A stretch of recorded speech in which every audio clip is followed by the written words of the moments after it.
Hello, good morning. അപ്പോൾ ഇന്ന് രാവിലെ നല്ല മഴയായിരുന്നു. വീഡിയോയിൽ അധികം മഴ കാണുന്നില്ല, പക്ഷെ നേരിട്ടിട്ട് നല്ല മഴ ഉണ്ടായിരുന്നു. അപ്പോൾ എഴുന്നേൽക്കാനൊക്കെ നല്ല മടിയുണ്ടായിരുന്നു. പിന്നെ മോനെ സ്കൂളിൽ പോകണം, ഫുഡ് ഉണ്ടാക്കണം, അതൊക്കെ ആലോചിച്ചപ്പോൾ തന്നെ എഴുന്നേറ്റു. എന്നാലും ഒരു 7 മണി കഴിഞ്ഞിട്ടുണ്ട് കേട്ടോ എഴുന്നേൽക്കുമ്പോൾ. ആ സമയത്ത് എഴുന്നേറ്റാലും മോനുള്ള ബ്രേക്ക്ഫാസ്റ്റ് സെറ്റാവും. പിന്നെ സ്കൂളിൽ നിന്നാണ് ഫുഡ്, അതുകൊണ്ട് പിന്നെ ആ പ്രശ്നം വരുന്നില്ല. അവനോട് പറഞ്ഞിട്ടുണ്ട് വീട്ടിൽ നിന്ന് ഫുഡ് കൊണ്ടുപോകണമെങ്കിൽ പറഞ്ഞു അമ്മ ഉണ്ടാക്കി തരാമെന്ന്. പക്ഷേ അവൻ പറഞ്ഞത് ഇപ്പോൾ സ്കൂളിൽ നിന്ന് മതി, ഇനി വേണമെന്നുണ്ടെങ്കിൽ പറയാട്ടാന്നാണ് പറഞ്ഞത്. അപ്പോൾ ഇന്ന് ഇഡലിയാണ് ഉണ്ടാക്കുന്നത്. അപ്പോൾ നമ്മൾ ഇന്നലെ തന്നെ മാവ് ആട്ടി വെച്ചിട്ടുണ്ടായിരുന്നു. അപ്പോൾ അതൊക്കെ ഉപ്പിട്ടിട്ടൊന്ന് ഇളക്കി സെറ്റാക്കിയിട്ട് എടുത്തിട്ടുണ്ട്. പിന്നെ നമ്മൾ ഇഡലി പാത്രം അടുപ്പത്ത് വെച്ചിട്ടുണ്ട്. അപ്പോൾ നമ്മൾ ഇനി ഇഡലി മാവൊക്കെ ഒഴിച്ച് അതൊന്ന് വേവിച്ചെടുക്കണം. അപ്പോൾ ഇടയ്ക്ക് പോയിട്ട് ഇതുപോലെ കുഞ്ഞിച്ചക്കനെ നോക്കുന്നുണ്ട്. ഇന്ന് അവൻ നേരത്തെ എഴുന്നേറ്റു. അപ്പോൾ ഞാൻ ഒന്നും കൂടി അവൻ്റെ കൂടെ കിടന്നിട്ട് പതിവ് പോലെ തന്നെ ഉറക്കി, എന്നിട്ട് അച്ഛൻ്റെ അടുത്തേക്ക് കയറ്റി കിടത്തി. അപ്പോൾ കുറച്ച് നേരം ഉറങ്ങുമെന്ന് വിചാരിക്കുന്നുണ്ട്. ഞാൻ അറിയില്ല, ഈ പറഞ്ഞ പോലെ അവന് ഉറക്കം വളരെ കുറവാണ്, അതുകൊണ്ട് പെട്ടെന്ന് എഴുന്നേൽക്കാനുള്ള സാധ്യതയുണ്ട്. അപ്പോൾ നമ്മൾ ഇഡലി തട്ടൊക്കെ നമ്മൾ പാത്രത്തിലേക്ക് വെച്ചിട്ടുണ്ട്. ഇനി അത് അവിടെ കിടന്നാവട്ടെ.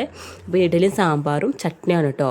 അപ്പോൾ സാമ്പാർ ഇഡലിക്കായിട്ട് ഉണ്ടാക്കണതല്ല, നമ്മൾ ഉച്ചയ്ക്കും കൂടി ആയിട്ട് ഉണ്ടാക്കണതാണ് സാമ്പാർ. ചട്നി ആയാലും ഞങ്ങൾക്ക് മതി. പിന്നെ സാമ്പാർ എന്തായാലും സാമ്പാർ ഉണ്ടാക്കുമ്പോൾ നമുക്ക് ഉച്ചയ്ക്കും കൂടി എടുക്കാമല്ലോ, അതുകൊണ്ട് ഉണ്ടാക്കണമെന്ന് മാത്രം. മോന് ചട്നിയും ഇഡലിയാണ് ഇഷ്ടം. അവൻ സാമ്പാർ അധികം കഴിക്കില്ല. ഇവിടെ സാമ്പാറോ ചട്നിയോ എന്തെങ്കിലും ഒന്നും മതി, നിർബന്ധങ്ങളൊന്നുമില്ല. അപ്പം നമ്മൾ സാമ്പാറിലേക്ക് വറുത്തരിക്കാനുള്ള തേങ്ങയും അതുപോലെ തന്നെ ചട്നിക്കുള്ള കുറച്ച് തേങ്ങയും ചിരകി എടുത്തിട്ടുണ്ട്. പിന്നെ എൻ്റെ വോയിസ് ഓവർ എത്രത്തോളം നല്ലതാണെന്ന് എനിക്കറിയില്ല. എനിക്കിത് ഭയങ്കര ബുദ്ധിമുട്ടുള്ളൊരു കാര്യമായിട്ട് തോന്നുന്നുണ്ട്.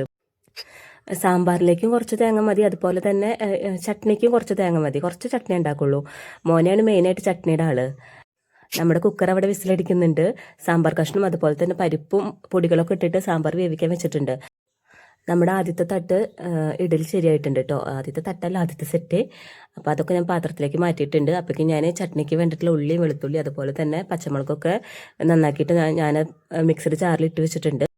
അപ്പോൾ ഞാൻ ചട്നിക്കുള്ള അരച്ചെടുത്തിട്ടുണ്ട്. ഇനി നമുക്ക് അതൊന്ന് കടുക് വറുക്കാം. അപ്പോൾ കടുകും വറ്റൽമുളകും അതുപോലെ തന്നെ വേപ്പിലിട്ടിട്ടാണ് കടുക് വറുക്കണത്. തീ കുറച്ച് കൂടി പോയിട്ട് പുകഞ്ഞു പോയി. അതിൻ്റെ ഇടയ്ക്ക് ശ്രദ്ധ വേറെ സ്ഥലത്തേക്കൊന്ന് പോയിട്ടുണ്ടായിരുന്നു. അപ്പോൾ ഞാൻ തീയൊക്കെ ഒന്ന് കുറച്ച് വെച്ചു. അപ്പോൾ ചട്നി കടുക് വറുത്തിട്ടുണ്ട്. നിങ്ങൾക്ക് ഞാൻ പറയണത് ക്ലിയർ അല്ലെങ്കിൽ ഒന്ന് പറയണം കേട്ടോ. ഞാൻ മൈക്കൊന്നും ഉപയോഗിക്കുന്നില്ല, ജസ്റ്റ് ഫോണിൽ ഡയറക്റ്റ് വോയിസ് റെക്കോർഡ് ചെയ്യാണ്. അപ്പോൾ അത് എത്രമാത്രം ക്ലാരിറ്റി ഉണ്ടെന്ന് എനിക്ക് അറിയില്ല. അപ്പോൾ ഒന്ന് പറയണേ, ഒന്ന് കമൻറ്റ് ചെയ്യണേ, ജസ്റ്റ് വോയിസ് ക്ലിയർ അല്ലെങ്കിൽ. ഇനി നമ്മൾ തേങ്ങ വറുക്കാനുള്ളത് ജസ്റ്റ് ഒന്ന് വറുത്തെടുത്തിട്ടുണ്ട്. ഇതേ നമ്മുടെ കുഞ്ഞിച്ചൊക്കെ എഴുന്നേറ്റു. അവനോട് ഞാൻ ഒന്ന് ചിരിക്കാൻ പറയുകയാണ്. അവൻ്റെ മുഖത്തേക്ക് തന്നെ നോക്കുന്നില്ല. കണ്ടോ, ഞാൻ ആരാന്നുള്ള ഭാവത്തിലാണ് ഇരിക്കുന്നത്. എൻ്റെ മുഖത്തേക്ക് നോക്കാൻ പറഞ്ഞിട്ട് ജസ്റ്റ് ഒന്ന് നോക്കിയെന്ന് മാത്രം. അപ്പോഴേക്കും നമ്മുടെ മോൻ യൂണിഫോമൊക്കെ മാറുന്നുണ്ടായിരുന്നു. അവൻ എഴുന്നേറ്റു, ബ്രഷൊക്കെ ചെയ്ത് കുളിയൊക്കെ കഴിഞ്ഞിട്ട് യൂണിഫോം മാറുന്നുണ്ടായിരുന്നു. ഇവരൊക്കെ പോയിട്ട് വേണം ഇനി ആ ബെഡൊക്കെ ഒന്ന് വിരിച്ച് കുടഞ്ഞ് ശരിയാക്കാൻ. അത് കഴിഞ്ഞ് ഇതേ ഏട്ടൻ ഉണ്ണീനായിട്ട് കുറച്ച് നേരം കളിക്കുന്നുണ്ട്. ഏട്ടൻ എഴുന്നേറ്റ് വരുമ്പോൾ ഉണ്ണി എഴുന്നേറ്റിട്ടില്ല. അപ്പോൾ അവൻ്റെ കുളിയൊക്കെ കഴിഞ്ഞ് യൂണിഫോമൊക്കെ മാറിയപ്പോഴാണ് ഉണ്ണീനായിട്ടൊന്നിരുന്ന് കളിക്കുന്നത്. അത് കഴിഞ്ഞ് അവൻ ഇഡ്ഡലിയും ചട്നിയും കഴിച്ചു. എന്നിട്ട് പോവാണ്. ഏട്ടൻ പോകുമ്പോൾ ഉണ്ണിക്ക് വിഷമമൊന്നുമില്ല, എന്നാലും ഇങ്ങനെ എൻ്റെ മുഖത്തേക്ക് ഇങ്ങനെ ഇടയ്ക്ക് നോക്കുന്നുണ്ടായിരുന്നു. അവൻ എങ്ങോട്ടാണ് പോകണമെന്നുള്ളൊരു രീതിയിൽ. ഇനി നമുക്ക് അവൻ പോയതിന് ശേഷമാണ് കേട്ടോ ഞാൻ സാമ്പാർ വറവിട്ടത്. സാമ്പാറൊക്കെ ആയിട്ടുണ്ട്, തേങ്ങയൊക്കെ ഒഴിച്ചു. അതൊന്നും നമുക്ക് വീഡിയോ എടുക്കാൻ പറ്റിയില്ല. അതേ സാമ്പാറൊക്കെ വറവിട്ട് അതൊക്കെ ശരിയായിട്ടുണ്ട്. ഇനി ഞാൻ ചായ കുടിക്കാൻ പോവാണ് കേട്ടോ. അപ്പോൾ ഞാൻ ചായ കുടിക്കുമ്പോൾ ഇഡ്ഡലിയും ചട്നിയും സാമ്പാറും കൂട്ടിയിട്ടാണ് ചായ കുടിക്കുന്നത്. എൻ്റെ ഒക്കത്ത് കുഞ്ഞിച്ചക്ക ഉണ്ട്. അപ്പോൾ അവനെ വെച്ചിട്ടാണ് കേട്ടോ ഞാൻ ചായ കുടിക്കാൻ പോകുന്നത്. രാവിലെ എഴുന്നേറ്റ് അവൻ്റെ അച്ഛൻ്റെ അടുത്ത് കുറേ നേരം കളിക്കും. അച്ഛന് ഭയങ്കര ഇഷ്ടമാണ്. എൻ്റെ അടുത്തേക്ക് പോലും ചില സമയത്ത് അവൻ്റെ അച്ഛൻ്റെ അടുത്ത് നിന്ന് വരില്ല. പിന്നെ ആൾക്ക് ജോലിക്ക് പോകണമല്ലോ. അപ്പോൾ ഞാൻ എടുക്കും. എൻ്റെ പണികളൊക്കെ ഒന്ന് ഒതുങ്ങി കഴിഞ്ഞു.